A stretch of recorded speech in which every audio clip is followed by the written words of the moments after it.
നമസ്കാരം. Job info പ്ലസിന്റെ പുതിയൊരു വീഡിയോയിലേക്ക് എല്ലാവർക്കും സ്വാഗതം.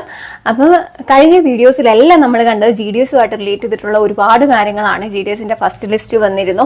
അപ്പോൾ അതിന്റെ document verification, first document verification എല്ലാവർക്കും തന്നെ കഴിഞ്ഞിരുന്നു. അപ്പോൾ സെക്കൻഡ് ഡോക്യുമെന്റ് വെരിഫിക്കേഷനും ഒക്കെ ഇപ്പൊ കഴിഞ്ഞു കാണുമെന്നാണ് ഞാൻ വിചാരിക്കുന്നത്. കുറച്ച് ഡിവിഷൻസിലൊക്കെ കഴിഞ്ഞിട്ടില്ല എന്നുള്ള മെസ്സേജസ് ഒക്കെ കണ്ടിട്ടുണ്ടായിരുന്നു.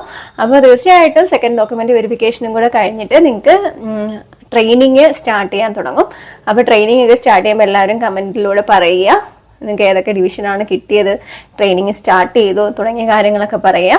അതേപോലെ തന്നെ സെക്കൻഡ് ലിസ്റ്റ് എന്നാണ് പബ്ലിഷ് ചെയ്യാന്ന് ഒരുപാട് പേര് ചോദിച്ചു. അപ്പോൾ അതിനെക്കുറിച്ചുള്ള വിവരങ്ങളൊന്നും നമുക്ക് കിട്ടിയിട്ടില്ല. ഉടൻ തന്നെ പബ്ലിഷ് ചെയ്യുക. അപ്പോൾ അതിൻ്റെ ഇടയ്ക്ക് GDSന്റെ ട്രാൻസ്ഫർ ഒക്കെ വിളിച്ചിരുന്നു. അപ്പോൾ GDSന്റെ സെക്കൻഡ് ലിസ്റ്റ് എപ്പോഴാണ് പബ്ലിഷ് ചെയ്യുന്നത് അപ്പോൾ തന്നെ ഞാൻ വീഡിയോ ചെയ്ത് തന്നേക്കാം. അപ്പോൾ തീർച്ചയായിട്ടും എൻ്റെ വീഡിയോയ്ക്ക് വേണ്ടി വെയിറ്റ് ചെയ്യുക.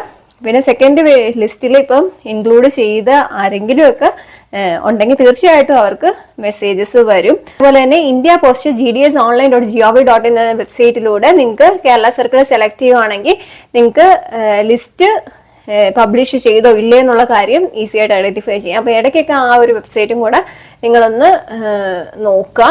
അതേപോലെ തന്നെ എപ്പോഴാണോ ഈ റിസൾട്ട് പബ്ലിഷ് ചെയ്യുന്നത് അപ്പം തന്നെ ഞാൻ വീഡിയോ ചെയ്ത് തന്നേക്കാം. ഇനി സപ്പോർട്ട് ചെയ്യുക. അപ്പോൾ എല്ലാവർക്കും ഐശ്വര്യമുള്ള ഒരു ഓണം ഉണ്ടാവട്ടെ എന്ന് ആശംസിക്കുന്നു. Thanks for watching.